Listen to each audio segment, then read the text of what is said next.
evening and welcome to the Rangers Rabble podcast. It is a sombre affair tonight. Kerr, Willie and I will be chatting about the other games that happened at the weekend. Of course, I don't think we can do it without talking about the game on Sunday as well. I think we'll touch on it. I had my say yesterday. I've still not really got over it, so we'll have another wee chat about it. I know Willie will maybe want to have his say as well. Kerr will have his say back. You're on tomorrow night, Kerr, in the midweek pod, so there'll be a good chat about that as well. So I don't want you to give your hand away tonight too much, but of course we'll have a chat about it.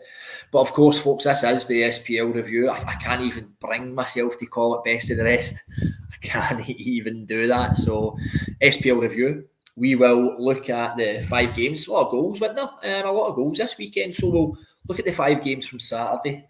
We'll maybe touch on a couple of players like we always do, but we'll probably always go back to the same players every week. We do best at SPL review because it's the same players week in, week out who stand out in the SPL. Whether they're good enough for Rangers or not, who knows? After yesterday, probably we would take any one of them. There's some numbers flying about in the SPFL this season that some of our players could only dream of. And I know I went in a few of them yesterday. So anyway, let's just kick off with some of the SPL games. I'm just going to go straight to the one with the most goals yesterday. Kerr. Yes. Motherwell St Mirren. Yeah, I was at the game. I was at that one. I had a funny feeling you'd have been at that game watching your second team, St Mirren, the buddies. Hey, the game starts well for St Mirren, Kerr. I know they're defeated 4-2 in the end, but that first goal from Brophy, somebody we've spoken about somebody who scored goals when he was with Kelly at the time, but he's not scored as many goals with St Mirren, but that first goal, the comical defending we could have. What's going on with Motherwell there, eh? Motherwell with pinball in their box, it felt him and Brophy put it away well, but someone started really well. They were on the front foot and they were getting down the wings with Jones one side, Henderson another. And they were doing actually okay, but after they scored, I let Motherwell back in it quite easily, but some defending is awful. The back four, Kerr, sorry, we're talking about the St Mirren Motherwell game, not the Rangers Celtic game. No, I thought, I say like, Brophy took his goal well, and I thought, someone maybe get some here because they're only 6 points clear St Johnstone, which isn't a lot to be fair, because St Johnstone are a wee revival, and but it started well, but I thought after they get the goal, Motherwell came back at him very, very good. I have to say, I quite like watching Motherwell. They're a decent side to watch, and Graham Alexander's got them playing really good football, I have to say. Let me just jump on Gallant Pioneer, just a heads up, mate, unless you missed the start. This is the SPL review. So yeah, we are off fizzing, but we'll maybe have a wee chat about the game at the end. I think Martin and Nat are going to talk more about it tomorrow, but we'll get there. William, how do you feel about Motherwell just now? The impact or the build that Graham Alexander's had with them. I know they're 1-0 down at the point, but a player that gets an equaliser, Sean Goss, obviously played with us. Nice finish, but Motherwell building something. Yeah, I think they did some quite good business this summer. Something like Sean Goss, I mean, he's a decent technical player. I think that was the one thing you've seen of him in his time at Rangers. And I think he's one of those guys that, playing for a Motherwell, he'll do a pretty steady and reliable job. I mean, his finish for the equaliser was good. You could probably argue from a goalkeeping standpoint, he should probably do better. I think if that's maybe their first choice goalie that's in there, it maybe doesn't end up in the back of the net. But at the end of the day, it's a good cutback. He's on the edge of the box where you're looking for your midfield players to get to. He takes it. And I do think the goalie's probably a wee bit at fault for that. If Jack Allen makes in goals, then I don't think that's probably 1-1, to be honest. On the Jack Alnwick thing, has he been dropped because he's not willing to sign a new contract? Did I hear that? The red card, wasn't it? Was he not still banned for the red card? Yeah, red card, but I know they were trying to get him to sign a new deal, but he's not saying one. I've heard he's off to Aberdeen, but we don't know if that's 100% yet. But I know Jim Goodwin really wants him up there. I think Jim Goodwin's keen to take him, but I think there's something at the weekend saying Cardiff were perhaps looking at him as well. Kerr, you might know better than me, and again, Jack Alnwick's another a good level SPL keeper. William, probably to stretch above a team like an Aberdeen, isn't he? Yeah, look, I mean, look at the end of the day, when you look at somebody like St Mirren, under Jim Goodwin, they went out and added 3 or 4 pieces of quality. And basically, that squad's probably going to be torn apart this summer. Yeah. You know, he used, like, obviously the Irish market was one that he utilised well. It looks like the boy, Conor McCarthy, hasn't been played because he's turned down a deal. Yeah. Also, the other guy, McGrath's already left in the January window. Jack Alnwick is probably going to move on to a club that's going to pay him more money. And I think Brophy's probably been the only disappointment overall. I think they maybe expect a wee bit more for him. But like, the problem with somebody like Brophy is he only really had kind of 1.5 good seasons where he scored a lot of goals. Like, other than that, he's always been like a kind of 7, 8, 9 kind of goal a guy season. He's never been a 15, 20 goal guy. So I suppose it depends what you were like looking for out of Brophy. To me, he's somebody that runs the line well. He makes defenders work hard. He's not necessarily going to get you a bag of goals overall, but he'll certainly do a lot of the hard work that maybe goes unnoticed by a lot of people on a football pitch.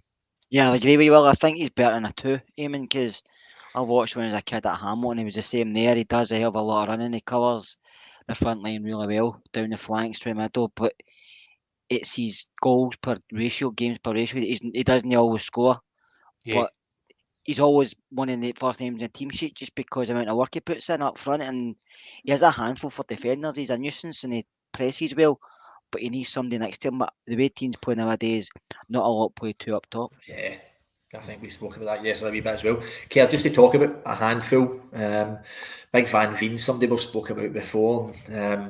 He gets an assist when Motherwell take lead with just like that one kind of long through ball, really quite easy. What was happening with the defending there? It was pretty poor, wasn't it? Joe Shaughnessy still trying to catch him at the moment. Running up to go, wasn't he?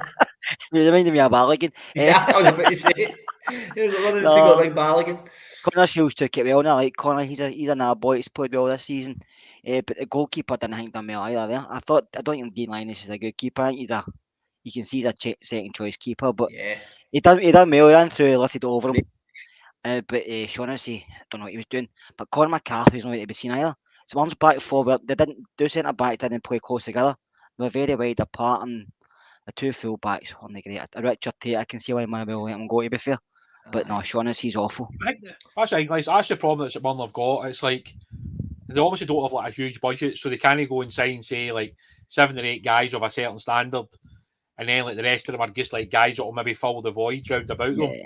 And I think the problem they're going to have this season, towards the end of this season and the start of next season, is how do you replace those kind of players? Like, it's not going to be easy to replace somebody like Jack Alnwick. You could argue he's probably the 3rd or maybe 4th best goalkeeper in the league.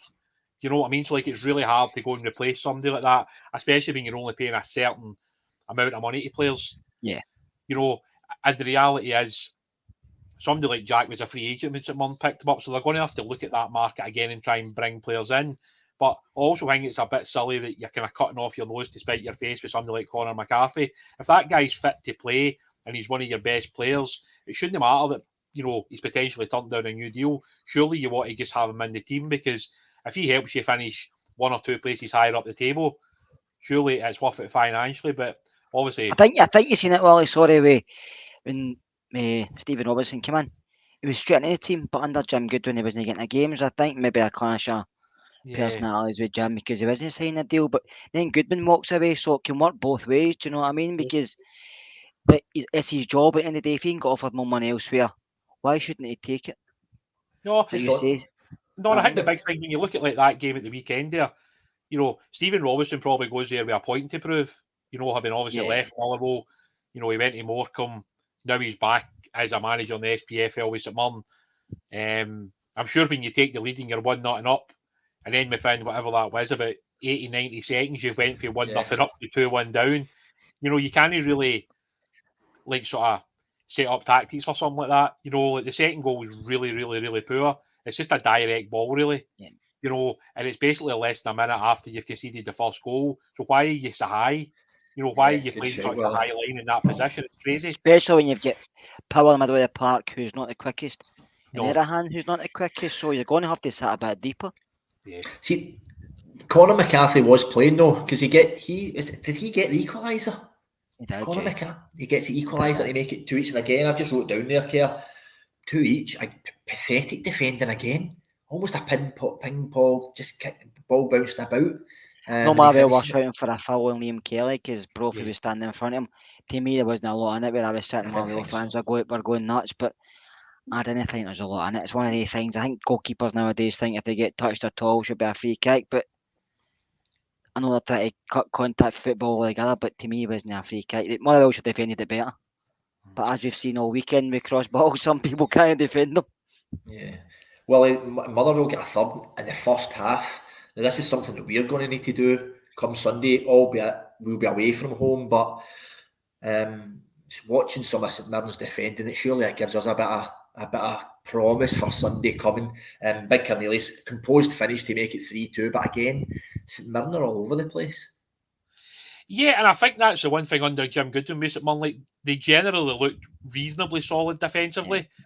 So when you look at some of the goals they've conceded against Motherwell, and yet again, I'm not like sort of criticising the goalkeeper, but he seems to stand in the middle of his goal, and he doesn't like, you know, like normally in these situations you would see a goalie diving to his right or his left. He just seems to stand in the middle of the goal, and I know the ball sort of goes through the defender, but I don't know. I just think at this level of the game, it shows you the difference between somebody that's a first choice goalkeeper and somebody that's not. Yeah. And he didn't look sharp, did he? I know he doesn't play a hell of a lot of football, but I just think like the first 3 goals that St Mirren conceded, I just feel like he could have maybe done a little bit more in each one. Yeah. And maybe Stephen Robinson's just sitting on the touchline thinking, there's not a lot I can do anything about it. You know, there's no transfer window to bring somebody in, etc. So, you know, you just have to kind of grin and bear it and hope that the guy doesn't have a bad reaction to one bad game, you know. It was a great finish by the boy Dean Cornelius. I mean, and they signed him on a free for Hibs because Hibs released him, and every time I've seen him, he looks to get better each game he plays. He's can sit in the middle of the park, but he likes to get forward. But like you say, some of the defence is all over the shot. And I know Stephen Robinson said after the game, they asked him about defending, and he just said pathetic. And I think that kind of sums up, doesn't it?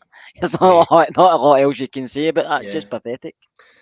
See, 4-2, Big Van Veen again in the second half.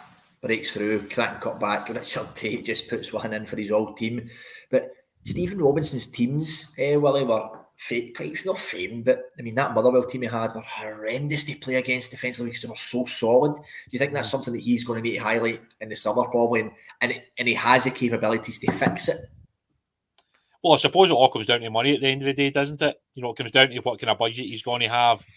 And the problem being is, like, the lower you finish down the table, the less money you're going to get. You know what I mean? Because obviously for every position they can go higher. I don't know what it is, maybe like a couple of £100,000 potentially. So like, if he ends up finishing in 10th, do you know what I mean? Like the budget could well be like down on what it was last season. And then I think as we pointed out earlier, when you try and replace good players with other good players, it's never easy. We've seen it over the years with like Stuart McCall at Motherwell, where they kept losing player after player every season, and then eventually it just all collapsed. You know, you look at like that Hibs team under Mowbray and stuff like that, where like the guys started to move on and they ended up getting relegated into the Championship. In Scotland, it really doesn't take much to go from maybe being in that 5th, 6th, 7th, 8th position to all of a sudden being in the bottom 2. You look at St Johnstone up until recently, they were looking as though they were in serious trouble. They seem to have kind of come out the other side of it now for their sake. But, you know, for a team that won the 2 cups last year and looked pretty good, you know, it was amazing. The first 25 games of this season, they looked like a team that just couldn't do anything right. I think it likes that tight, Willie, because you look at Motherwell won and went to 39, St Mirren's 10th and 36. So if it was all the way about and St Mirren won, they go to 5th. And Motherwell drop down, so it's that tight. There's only one game left before the split. So St Mirren need to win it, but also results have to go their way. And it's against us, which you don't want them to win, but they need to win it.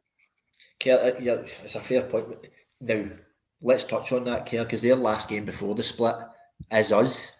Yeah. Does that give Robinson a tough decision to make? Because normally these teams would sit in and play for a draw, but this could play into Rangers' hands, I suppose, because St Mirren need to get 3 points here, or they're in a bit of trouble here. I think it's one of these games, if you're a St Mirren manager, look at it and say, right, nobody expects us to get in for this. Yeah. So may as well go and have a go, because if I was a St Mirren fan, I'd want that. Also, the way he's seen Rangers defending recently, he's thought, well, we go and give it a go. It might cause him problems if they press them high up the park, and if they put balls into the box. We know McGregor's, they come out for crosses, or defenders at this moment in time are quite nervous. but also it pulls on our hands because we can be good in transition at times with we break. So I think it could be an exciting game on Sunday. Probably end up 0-0 now because I've said that, but I think it should be exciting. But I think if Rangers turn up, we should win. But how many times have we said that this season? Yeah. I know, yeah. Anyway, fine. So we play St Mirren this Sunday. They do need. I mean, St Mirren for me are looking into a bit of trouble. They've been kind of going down the way systematically over the last few months. So I think they are in trouble, and that does bode well for us because they do probably need to come at us on Sunday. So move on for that game. Next game, Dundee Aberdeen. William, 2-2. Aberdeen's problems persist, even though they've changed their manager. Yeah, it seems to be the same old issues, doesn't it? That's still kind of hunting them a wee bit. Fair play to Ramsey. The first goal was a brilliant goal for Ramsey. Goal. I mean, again, he's another kid that's obviously, I think this summer he'll probably move on. I think it's one of those ones you can sometimes stay too long. And I know that sounds silly when you're only 17 or 18, but sometimes the best time to move is when you're most wanted. And I think for somebody like Ramsey, if he was to stay next season and potentially do an injury, and then you just have that little bit of a loss of form. You look at like Nisbet now. Nisbet's potentially out for 6-8 months. Is there going to be any suitors after that period if he doesn't come back and hit the heights again? I just think for Ramsey and for Aberdeen, come the summer, if those kind of bids do come in for him, then I think they've just got to cash in on them and take it, Kerr, is there any chance? Or Aberdeen certainly when they sell to Rangers, would they? Or is there any chance we would be sniffing about a young guy like Calvin Ramsey, considering, what is he, 18? Is he even 18? And the impact he's had this season? Because I'm not the potential ages, but I think he's had a massive impact, hasn't he? He's got hundreds of potential, but you can only sell him for what somebody buys him for. I know they knocked back, was it 4 million? They wanted 4 million, didn't they, in the summer? But they only got offered 2 or something, 3 or something like that. So it just depends. Somebody might come in and offer him more, but somebody might not come in and offer him any money. They might stay there. You can only sell a player for somebody comes in and offers you what you want. Sometimes Aberdeen can be greedy, but I know if you go in for him, they'll probably want a lot more because it is us. And it's the type of player I would like. It reminds me a bit of the boy Aaron Hickey at Hearts. He went away to Italy, he's doing really well. Sometimes it might be the best shout for the boy to get out of just maybe the UK, and go abroad, learn more about the game, learn more about yourself, and you can come back maybe a better player. I'm not saying back to Scotland, but back to UK for a bigger team, because by all accounts, Hickey's getting looked by a lot of clubs, so that could be a good shout for him. I know he's an Aberdeen lad, and he's born up there, he's a fan, so he might stay another season or two, but it depends what he gets advised and where he sees the club going. But he's still young, so. But like Wally says, sometimes maybe it's best to go when you're wanted, because sometimes if that passes you by, you might not get another chance to go. Yeah, 19 years. He turns 19 in July, so he's probably primed and ready. And I think what you're saying is somebody wants him now. That's probably it's the times to do it, isn't it? Regardless of his age. And I think the Nisbet one's a good example to use, Willie. Let's just look at the goals, folks. Ramsey's, as we said, was a cracker. Again, right, this week was littered with terrible defending, right? But I just want to touch on, is that a foul by Charlie Adam in the lead up to the equaliser? It's a foul, but it's not a sending off, but it's a foul, aye. Well, what do you think? I agree. I think it's a foul, but and yeah, again, it just kind of shows, that's the difference with, Dundee picking up a point and Aberdeen not winning the game. You know what I mean? Like, it's decisions like that, the potential they used today about VAR, maybe, changes that being, 1-1, it should still be 1-0 potentially. Yeah. It goes 1 each. Aberdeen then take the lead again. Yeah. Ross McCrory, well, I know he's an ex-Rangers youngster. What's your thoughts about his move to Aberdeen? And he's fairly struggled really this season, hasn't he? Yeah, I think a lot of that comes down to Stephen Glass. I don't know, like, whenever you watched Aberdeen other than against Rangers, it seemed like it always seemed to be a bit sort of disjointed, like whenever you watched them. And I don't know if Ross just never really settled into how he played or how his kind of managerial style was. And I think Ross's biggest problem, and like we've said it before, is he's probably too versatile for his own good. He can play as a wing back, a full back, a centre back. He's played in midfield. For me, I think he's still best as a defender. But at the end of the day, he's one of those lads who'll play wherever he's asked to. So, fair credit to him for, being in a position that's probably not really that well known to him, where he's like sort of breaking into the box, taking the touch, and then hitting it by the goalie. And at that point, I'm sure he's probably thinking that Aberdeen have done enough to get the 3 points, but clearly that wasn't to be later on. Kerr, Ross McCrory, do you think his best position is centre half? I like him at centre half, but I think he's better just sitting in front of the back four because I think his awareness is better there. He's not the greatest passer of the ball. He probably knows that himself. He took his goal really well, to be fair. It was a great first touch and he slid in and put it the other side of the goalie. But he's good at tracking people off the ball and running with people, and he's good at putting in the tackle. So I think just sitting in front of two centre backs, his best position. If Aberdeen put a sweeper, he could probably play there. But the only thing is, he's not the greatest passer. But if you want something with a bit of aggression, I think he'll give you. I think when Stephen Glass was there, Scott Brown was there, so he's shifting McCrory about to accommodate Brown, isn't he? Now Brown's away, he's getting maybe a bit more freedom there. Yeah. So I think that maybe suits him better. Equaliser. Dundee get their equaliser near the death, about 5 minutes to go or something like 86th minute. Charlie Adam with another ball. That's what Charlie Adam does, Willie, isn't it? He's got a lovely left foot regardless to his age or whatever. He's going to be putting balls in like that every week. Yeah, I think the big thing is like sort of Charlie's a very good set piece taker, and you see the 2 goals coming from his deliveries. You know what I mean? That's the difference with somebody like that. And yet again, the problem with somebody like Charlie is he got another year in him to play at that level.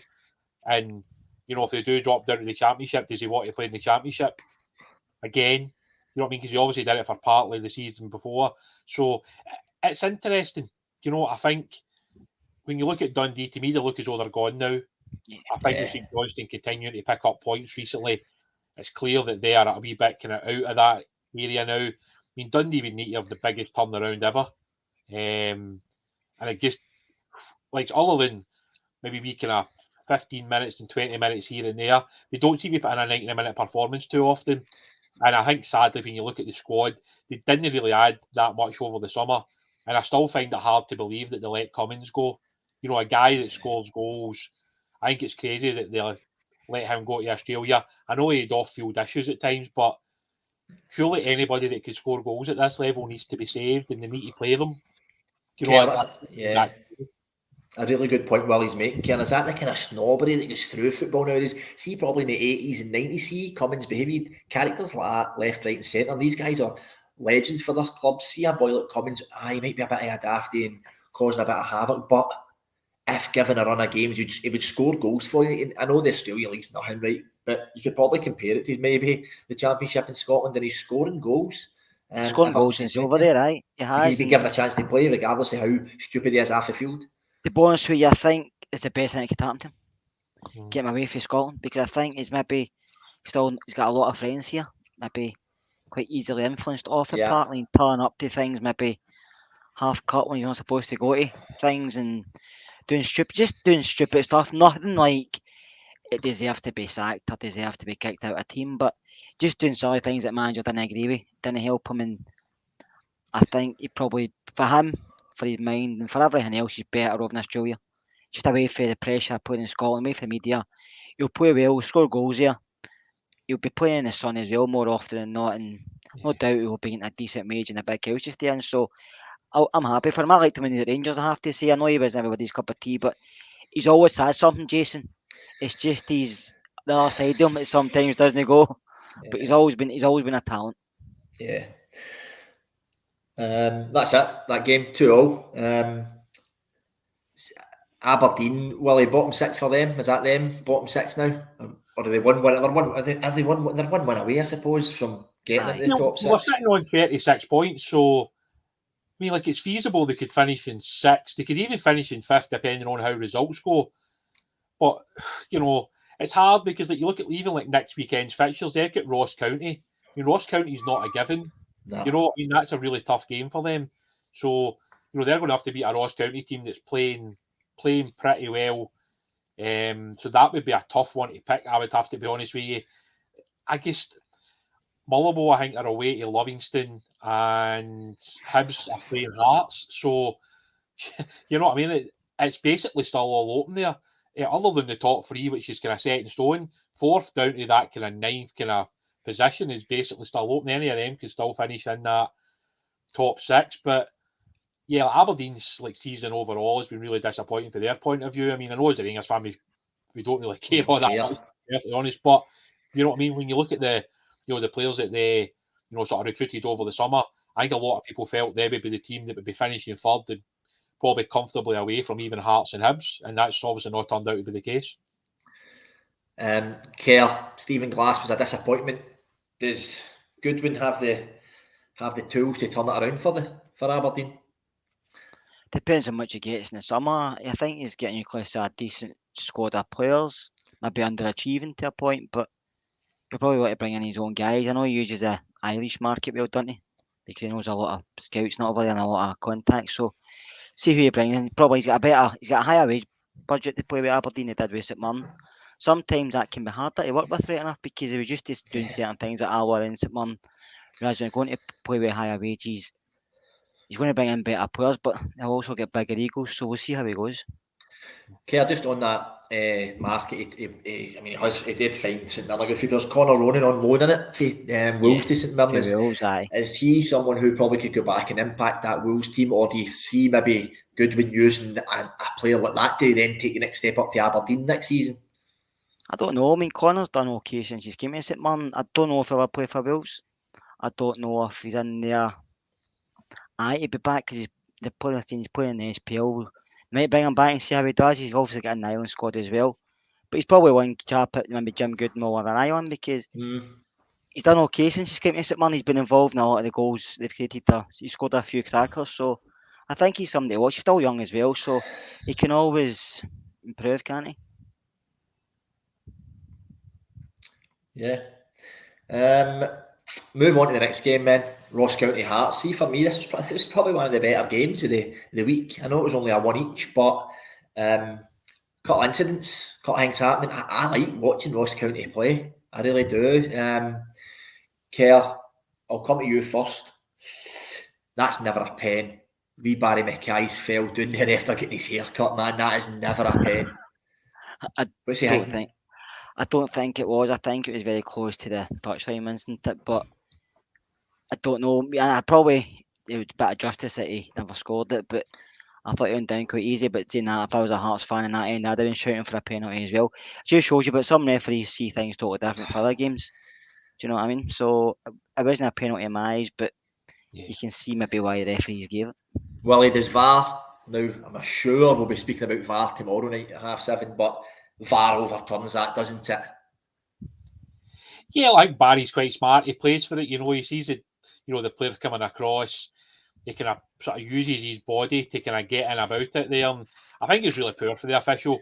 I think if VAR looks at that, there's no way that's a penalty. I mean, if what Barry does really well though is take the first player on, he then gets a touch. I think it's Randall that comes across. But yeah, there's nowhere near enough contact for that to be a penalty. But look, at the end of the day, see if I was a Rangers player going down in the box in that incident, I'm probably asking for a penalty just because it's your team, isn't it? But, when you look at back in the replay, there's a decent gap between the two players. There's not a lot of actual physical contact with Barry. And it was probably right that in the end, Barry, missed his penalty. And I think, to be fair, it was a pretty poor penalty for Barry. It was reasonably central. Kerr, I was just going to say that. Willie's made a good point. It was an absolutely disgusting pen, wasn't it? Can't believe he hits it with boys on the park. Maybe he's been told before the game to take it, or because he won it. Maybe if there's a captain of Hearts, they say to him, you go up and take it. No, Liam Boy should have took it, but it was a poor penalty. But like I say, probably the Ross County will think that's justified they missed because they probably still saying it wasn't a penalty to begin with. 1-0. Good set play, wasn't it? The boy Iacoviti, I think it was. I thought he glanced at me a header at first, but he kind of puts it in with his foot. But I thought Ross County were quite good for their 1-0 at that point. William, it was a good finish. Yeah, look, I think when you look at how Ross County play, they've got a kind of certain style about them. And I think you would have to say, for all I'm not a big fan of the manager overall, he's certainly got the best out of that group of players. Yeah, again, you're going back to talking about, a good delivery into the box. It was a good delivery. Like defensively, yet again, you're probably thinking it should be dealt with better, but that seems to be a kind of theme of the weekend, isn't it? Balls into the box only defended very well. I mean, how he can actually get ahead and actually get the header in. I mean, surely somebody that size, you should be picking them up quite closely. Instead, he's found himself in that space at the front post to get the little flick on. And obviously, Craig Gordon's got absolutely no chance. Yeah, this is something we've seen quite a lot this season, and the same with us, with Rangers. But Hibs, Hearts give away a lot of possession. Hearts have a lot of possession, so Ross County don't. In the game, they only had 33%, but they created 18 goal attempts, 5 of them on target. They had more shots on target than Hearts did. Is this a theme we see in football these days? Is this a tactical thing, or are teams hitting on the break, which County seem to do? I mean, they hit the post, was it 3 times in the game? I think they hit the post twice, didn't they? I think he just said to team up Malky Mackay because he knows a lot of the game he's going to be under a lot of pressure. So they have to be good in transition when win the ball to get forward. And they get forward quickly with players like Charles Regan-Cook, who's scored a lot of goals this season. He's got a lot of assists and he's always involved. But Ross County, they're good at set pieces as well. They're good at what they do. They're not in a false position in the league. They're in that position because it doesn't matter who they play. They'll always try and they've always got attempts in goal. But he just plays to his strengths, and I think that's the way most teams have to do it these days because he's not going to have the budget or the money to compete with others. So I think he's done really well since he's up there. One each. Barry Mackay redeems himself, doesn't he? Bit scrappy, defending again. William win it, but Mackay puts it away, redeems himself, and gets Hearts a point. They were wanting to secure third place, didn't they? Yeah, it's one of those ones. Ross County probably had a couple of chances to clear it. It kind of breaks to Barry, and then his shot ends up getting deflected by another defender into the back of the net. I mean, I think what Hearts have done well this season, because of the pace they've now got in their team, is that they are able to counter-attack a bit better than maybe what they have done previously. And Barry, at the end of the day, can be a game changer. He is technically a really gifted footballer. I think we've seen that in his younger days at Rangers before he left to go to England. Now and I think for me, he actually looks happy. And I think for a lot of players, that's a big thing now, especially Barry, because he's one of those kids who just, I don't know what it was about him. He just never seemed settled anywhere. He could maybe have a good season and then he would drop off and then he was out on loan and then he would move somewhere else and it didn't work out and he ended up becoming a free agent over the summer. And I was actually slightly surprised that Hearts got him. I sort of wondered if he'd maybe fancy another crack at England, but maybe Hearts just offered him a really good opportunity, and he seems to be enjoying himself, which is obviously the most important thing. It's probably the most confident I've ever. I know he had a not bad, decent spell at Swansea at some point, but Kerr, he does look. Hearts are a big club for a guy like Barry McKinnon. I just think probably Kerr, disagree with me though if you want, but I probably think. And the confidence thing comes with playing not at a club, but at Rangers standard. I don't know if Barry would have ever fulfilled that potential with Rangers. I think we'll never know that answer, will we? Because I think at Rangers he was young, he was still learning, and I don't think he was trusted a lot with Ali McCoy. He trusted him in some games, but not in others. But I think, like Willie said, he looks very happy at Hearts, and I think he's closer to home. I think that was the thing with Barry. He's more of a home bird, wasn't he? He's closer to where he lives and friends and family and stuff, and he's a very talented player. I have to say, like Barry McKay, I liked him when he was with us, and yeah, he didn't really do a lot down in England, but he's come back up and Hearts got him for free, and it's a great signing for nothing, I have to say, because he's always involved. He can create, he can score, but on the forum he's on, I mean, I don't know why other teams won't be having a look at him because he's still not that old. Yeah, I want to before we move on to the next game, talk about Craig Gordon, because again he pulls in a masterclass, a double save, world class double save. Yeah. For me, and I've watched all the games. If Craig Gordon gets Player of the Year this year, I wouldn't bat an eyelid at that. I think when you look at consistency, he probably is one of the top players. Willie, let me just swing it right round though, right? And see, James made a point. This is something that I said at the time. I don't know if I said it to you, Kerr. Could Rangers have got him in January? Or would we have ever have made a move for something like that? I don't know if they made a move for Gordon because of his age, because the way we work, they probably looked at selling value for some players, and I don't think Craig's got that. But if you're getting him for free, you would take him because he's still got his ability and he can still pull off saves like you said, and he's probably at a stage in his career far better goal than Al McGregor is. Yeah. You would trust Craig Gordon. He can out for balls. He can out for crosses. But the double save they pulled off, the boy Callagher done better, to be fair. But he still had to save it. And it's a great reaction save, I have to say. But he's done well for Scotland as well when he's played this season. So if I agree with you, if he get played this season, he wouldn't bat an eye because he probably deserves it, even for where Hearts are in the league as well. Kerr, I just want to bring you into this one, and since we're talking about goalkeepers, Sam Johnstone. I like Sam Johnstone, I have to say. When I watched I came in yesterday, I put on the Birmingham West Brom game and didn't have a lot to do, Sam Johnstone, because it was kind of not a lot involved in the game, but you can see that they let in a penalty. But I like Sam. I think he's got a lot of assets. He can come out for crosses. He's strong. He's big, but he's very mouthy with defenders. He tells them what to do. He gets in position. He's free. The only thing is, he'll won a good wage at West Brom. Can we match it? Yeah. I don't know. There's rumours going about he might be getting back to United as backup, but my issue with that is, would he want to go back as backup? Because he's been part of the England squad at times and getting back as backup to United. He might not get back in the England squad, but if he comes to Rangers, we're playing in Europe. So I don't know. He's a keeper I like us to sign, but I don't know if he can. I don't know how much he's like West Brom. I'd imagine it's anyway between 30 grand and 50 grand. Easy. Can we match that? I don't think we can, but I would love it if we try to get him. I also like the boy Lee Nichols at Blackburn, but I know he's under contract, so I don't know if we would get him. I think the Champions League could have been a big pull, Willie, for someone like a Sam Johnstone, ex-England goal. He's been in England squads and stuff like that. Probably you're talking closer to 50 grand for him a week. Yeah. But if we could solidify Champions League football, which we still can do, but if we just had to get the league under our belt, then that's a big carrot for a lot of boys. I think you would have seen us bringing in a better calibre of player. And he probably, from what we're led to believe, when we were interested in him, he's the kind of calibre player we were then looking at. Yeah, look, I think somebody like that, I think it just shows you the English market compared to the Scottish market, though. You know, the fact that West Brom have been able to keep a hold of him, even in the Championship, probably playing him more than what probably most other players in Scotland are earning.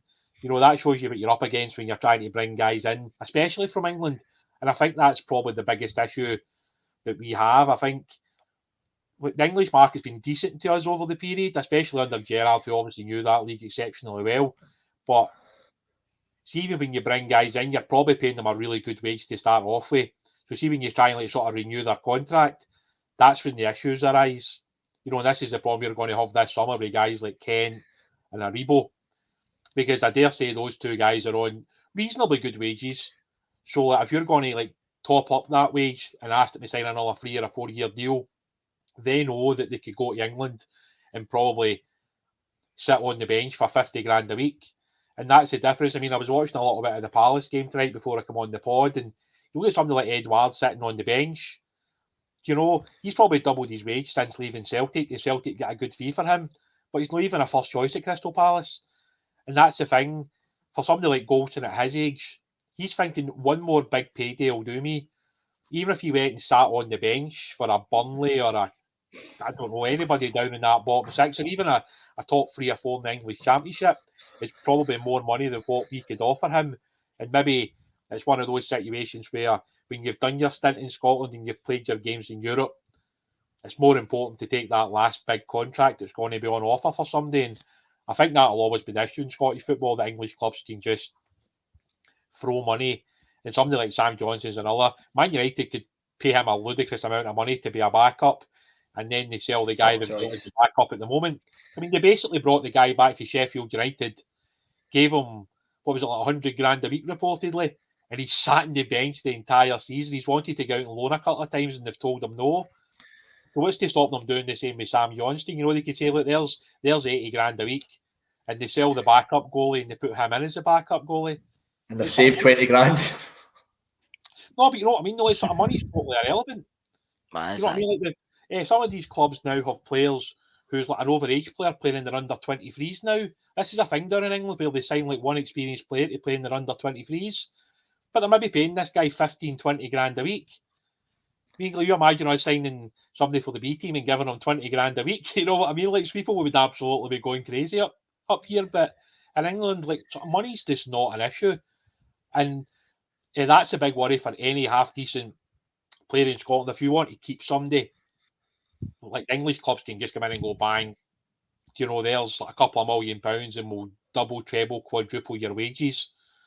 And at the end of the day, you just can't compete with that on any level. And I don't even know if Champions League football is enough to entice players away from that, to be honest. It's madness. That just blows my mind. Because see, when they play in England, the be-all and end-all is try to get into this top four, try to play in Europe.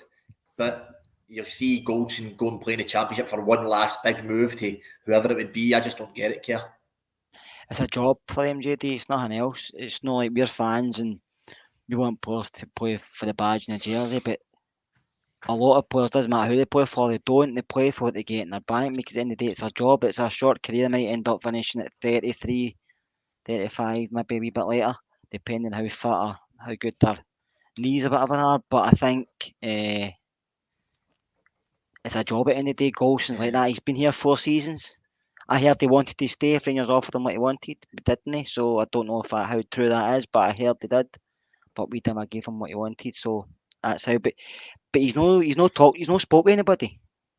He's not agreed a deal with anybody. He had that opportunity as well. So, and it's not a reason, like we said earlier, for to say drop him or no play him, because we were saying about St Mirren with Conor McCarthy. So it's not a reason not to play someone just because they're not signing a contract. Because at the end of the day, it's a job, and if you're in your position, you are, and myself or Willie, and somebody came to us and says, "We'll double or treble your money to come here to work with us," you don't really think twice about it, unless it's maybe somewhere far away and your family aren't happy. But at the end of the day, you take what you can get in life, because football's a short career, but you also take what you can get for yourself and for your family and for financial security. So I've no problem with players looking for more money.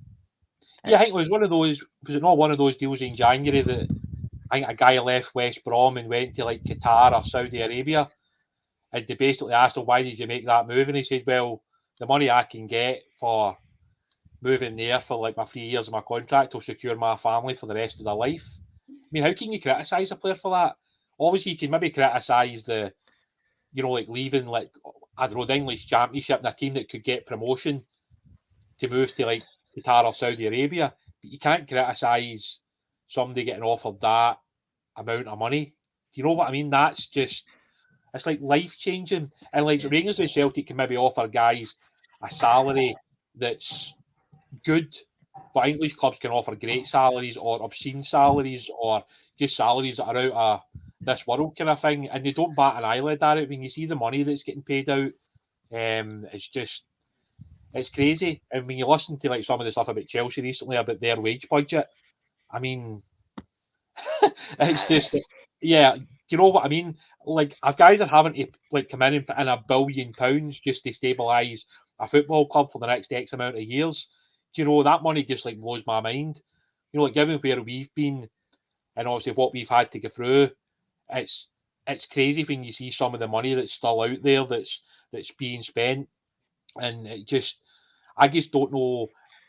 If a player decides he's going to England, I don't think there's anything Rangers can do about it. Do you know what I mean? If a player decides in the summer, I'm not re-signing, I don't think we can allow the same thing to happen this summer that we did last with Goldson. You know what I mean? Like, we've just got to say to the players, look, we thank you for your service, etc., but we need to cash in on you, whether that's Kent or Aribo or even Morelos at the end of the day, because the club can't afford to let guys just run down their contract. With Goldson, I could understand it to a point, but I don't think we can afford to do it again. You know, I want to actually just talk about Goldson and talk about Ross Wilson and talk about that contract and does that affect him. But can we just quickly get rid of these 2 games, right? Hibs Dundee United, right? 1 each. Good header, made it 1-0. A player that we really like, Kerr, Harry Clark, on loan from Arsenal to Ross County, now to Hibs. Been out injured for about 3 or 4 months. Cracking touch and finish. And we like him as a player, don't we? Harry Clark. We do, yeah. I thought he'd done well with Ross County and what I've seen. And he obviously injured when he went to Hibs, but he took his goal well, didn't he? One touch took it away from the defender, and next touch just to put it in net.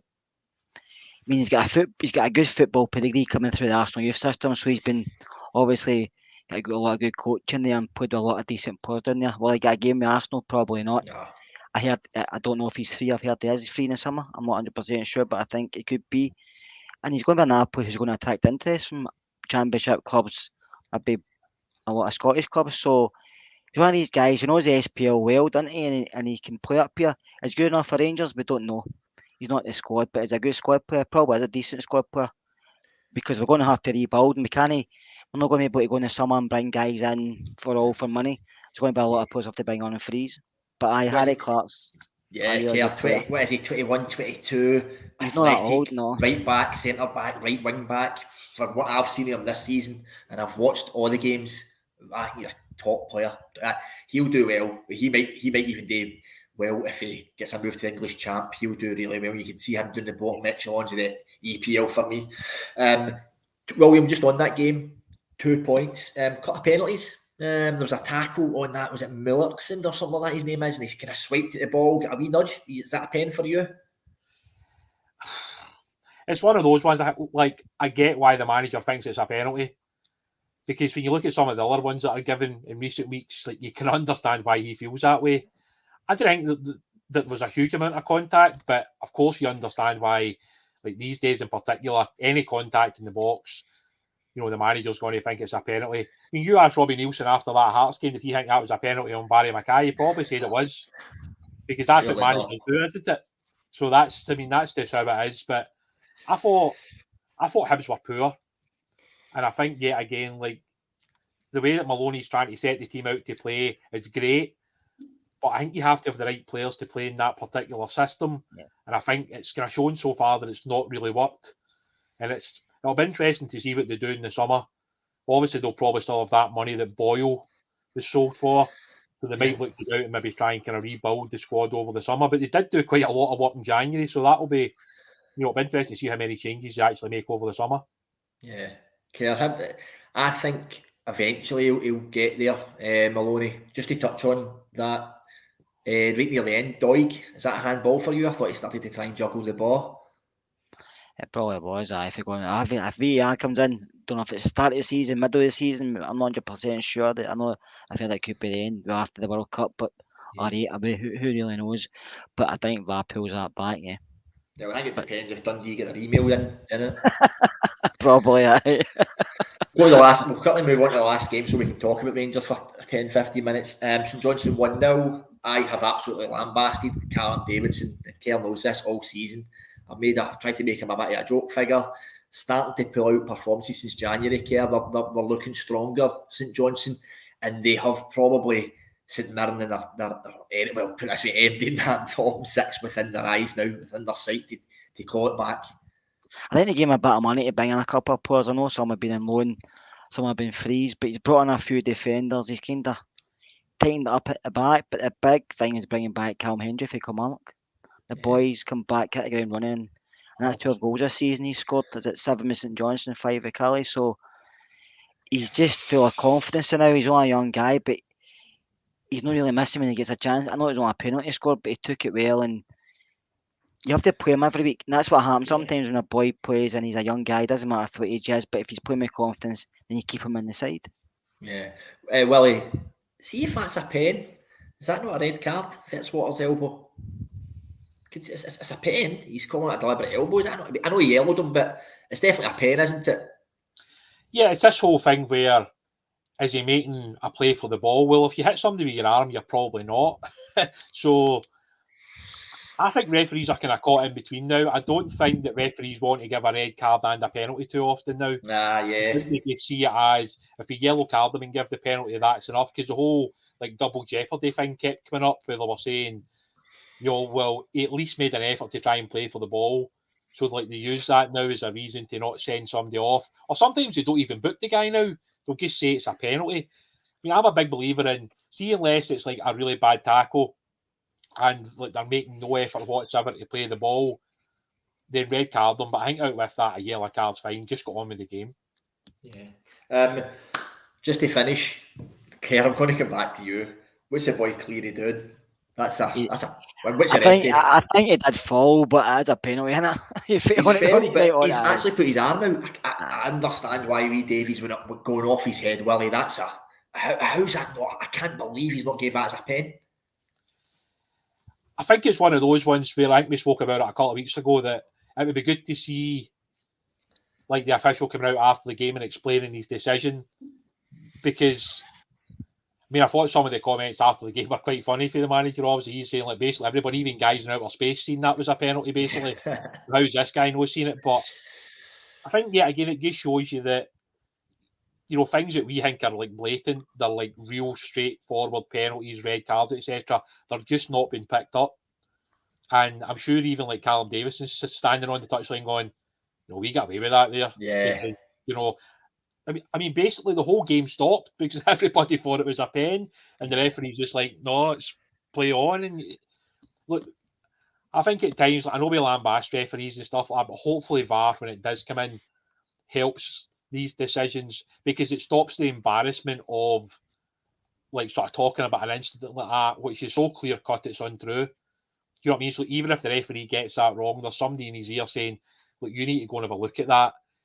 And as long as he's doing his job right, then, you know, it gets overturned and it's a penalty. And I think the problem you've still got in this country is that I still don't think enough referees understand like the handball rule in the box. And then I think there's also other ones that are scared to give some decisions in some games. And I'm not saying that's one of them at the weekend, but I just think that shouldn't even be a second thought. That it should just be penalty straight away. So I'm not even too sure what he's trying to think because there's no other decision to make. And to me, it's just bizarre. I just can't understand why he's not giving it.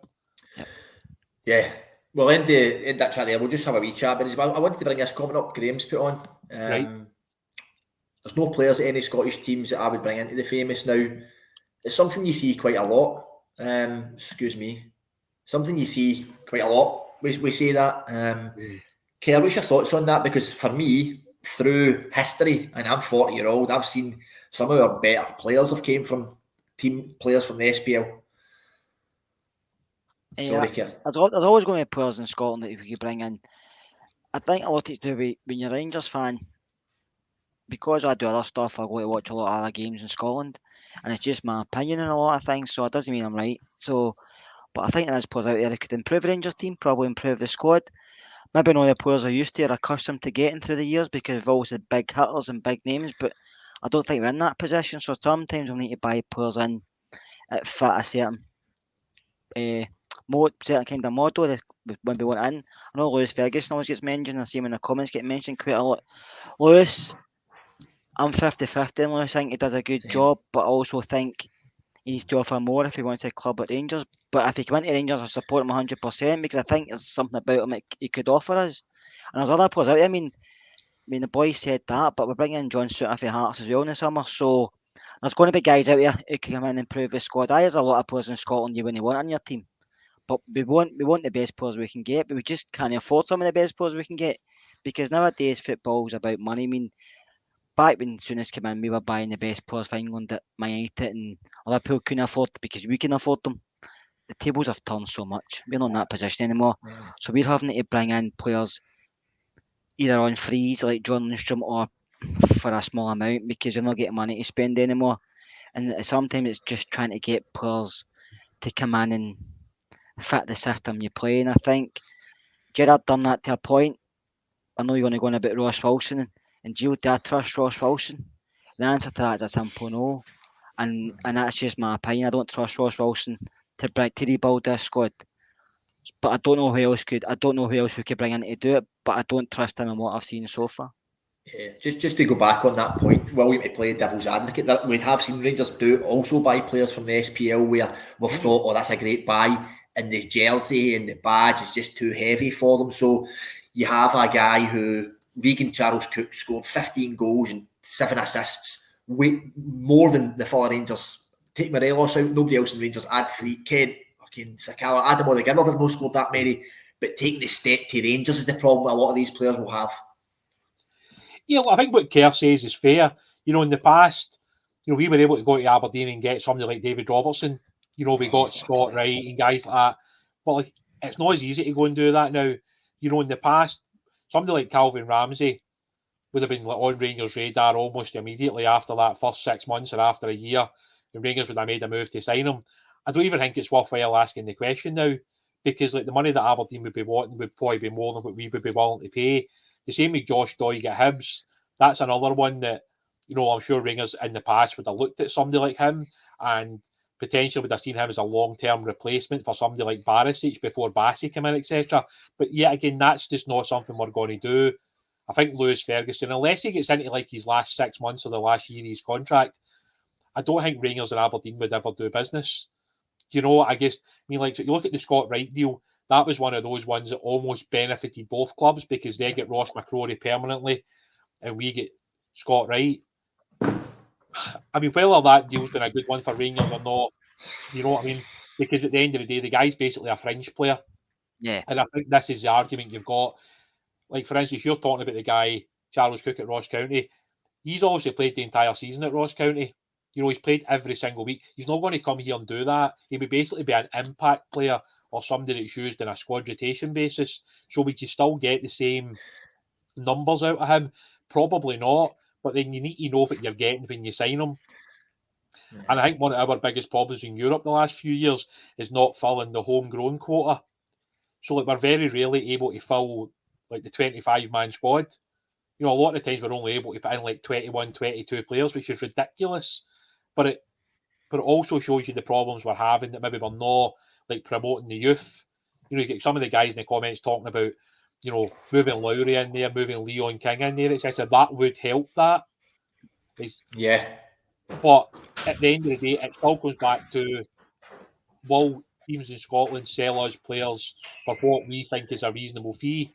Like you look at the hassle that kind of happened in January with Suter. I mean, whatever Hearts were looking for, it was obviously a fee that Rangers weren't prepared to pay, and we've started tight and we're going to get him in the summer. But he's now broke down injured again.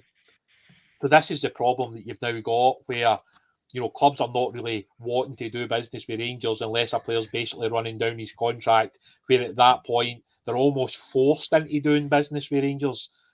And like for me, I know there was chat like sort of last summer that Desperate was potentially coming in transfer deadline day, and that was one of the reasons why they allowed Ditton to go. Yeah, again, don't know if that's true, but if that was the case and Rangers were trying to do a deal with Hibs, I'm always kind of unsure as to what the reaction for supporters is with these things as well, because we are saying, well, why would we give Hibs, £2.5-3 million? Why would we give Aberdeen like £3 million for Lewis Ferguson or $4 million for Josh Doig or whatever they're looking for these guys? And I think you're never going to win this in a battle. I think we would love to take all the best players on small fees or on like free transfers. Basically, that's what we would want to do rather than paying these exorbitant fees that some of these clubs want. Yeah, that's always been the case. Well, you have to go back as far as Richard Gough. We tried to get him for Dundee United, and United wouldn't budge. And he went to Spurs, and we eventually got him for there. And look at the harsh work it took to get big Duncan Ferguson. I know it wasn't a success because Duncan had problems with came to Rangers, but he turned out to be a fabulous player. But I think we've always had issues with other clubs trying to get players from them. And I think nowadays we just have to look at. You have to look at the English market. You have to look at abroad. You do have to look abroad, and you have to go as far as even I'll say Japan, because there's players out there you can bring in, but you need a good scouting network. You just can't always look where you're comfortable with. You have to go out with that but we have to be clever in what we do. We can't just always think there's a player here, a player there. I know there's been a lot of players who've signed for Scotland in the past. It's not done a lot of good, and there's always every transfer is a gamble. It's up to you. Said the badge can be heavy for some guys. It's up to them how they come. But we have signed Al McManus for Hearts in the past. And he was Alan Time, I can't remember his name. We've signed McManus as well, but we signed somebody else. Al McLaren. And he done really well when he came out of a bad injury. We signed Neil McCann, he came in, he done really well. So it has been guys. I mean, we tried to get McCoy for St Johnstone. He said no way to Sunderland, and we got him. Do you know that way? So it's always going to be that way. But I think because the way football's going, because it's financial and money wise, we're going to have to be clever with buy players, but it's a big rebuild in the summer. So the club are going to have to look at Alexa, Alec Lowry, Charlie McCann, Leon King, Tony Weston. Are they good enough? Time will tell. Alec Lowry has proved that at this moment in time he should be involved in the first team. Are the rest of them good enough? We don't know. But until they're given that chance to tell us, then we can't say no to them, because if these four guys could save us millions of pounds, and they could also provide us with millions of pounds later down the line. So we have to give our own academy players a chance before we go out and bring in something like Diallo from Man United. It might have one of potential. It might cost 37, 40 million. It might burn 50 grand a week. Who knows? But you sat on our bench getting fucking scales in his arse. You could have Alec Lowry there, Charlie McCann there. Do you know what I mean? Yeah, so still, you have to look at it for both sides. We're not doing the good business, and that's just my opinion on Ross Wilson. I'm not against him personally. I just don't think he's done well enough for a club at Rangers. I've been sitting trying to pull this comment up for about 6 minutes to say, Kerr, got to sign off the show tonight and just give us a wee bit on that, but you've kind of just done that. So I think we'll talk about Ross Wilson tomorrow a wee bit more, because I know Kerr's got a lot to say about it. Apologies, William. No, I mean, basically what I was going to say, like, I agree with a lot of what Kerr says there. I think the one thing we've not utilised well enough over the last couple of years, and even prior to his winning the league, I still think we could do better in the Bosman market. I still think there's good players out there that maybe you need to take that little bit of a risk on and maybe give them that, I don't know what you would say, like that slightly higher wage, if you know what I mean. Because see, if you can pick one or two gems, it can bring in so much money to the football club. You know, I get back to, I know it's like a few years ago now, but Stephen Rodgers obviously went to Celtic and he said, we need to go and get Dembele. Celtic obviously put a huge wage in front of him to get him to come to Scotland, but it paid off because they were able to sell him for a big fee further down the line. And I feel as though like, there is players out there that would come to Scotland, especially like sort of younger players who are hungry to show themselves. And if you could get in with the right kind of offer and the right kind of contract and say to them, look, you come here, you play and you develop, we'll get you your big move to Germany or Spain or England or whatever it may be. So I do think the Bosman market's one that I think we could do better with. Whether the big Dutch centre-back will come in the summer now will be interesting. You know, clearly I do expect some Dutch players to come in over the summer, you know, because if Gio's a manager still, which I think he still will be, I think it'll be interesting to see how many players come from Holland, because he's going to have an idea as to who he wants. It's not necessarily Ross Wilson saying, well, we'll bring in this guy, and this guy. I think Gio's going to have an idea of who he wants. I'm sure somebody like Mackay will know a good striker, because if you lose Morelos, you need somebody that knows a good striker. And also Mackay, the quality of player he was, you would like to think he's got an eye for somebody that will score goals. So maybe there's somebody in the Belgian league or the Dutch league who can come in and add those 15, 20 goals that basically our number one striker needs to have. Agree. Folks, we're over an hour. I just want to thank everybody for who's maybe sat and watched a wee bit of this. I know we're here to talk about Rangers mostly, but we've committed to talking about the other teams in the SPL, so it has been enjoyable. So we'll continue to do it to the end of the season, Kerr. We've done it all season. We will be back tomorrow at 7:30, Kerr. Is that correct? I think so. I'm not sure. You have to ask Mark on that one. And there's going to be a big debrief on the game on Sunday, folks. So I know he's all want to join into that, and I'm pretty sure Kerr will have his say about Ross Wilson, where transfers and where it's took us. So I just want to thank William and Kerr for joining us. Thank you, lads. Cheers, mate. And just thanks everybody for listening. We'll see you all tomorrow. We're out tomorrow. We're back on Thursday. We'll be back on Sunday. And we just go round again. The season's nearly over, so I'm sure it'll be time to reflect on everything else the same. But just thanks everybody for joining us tonight.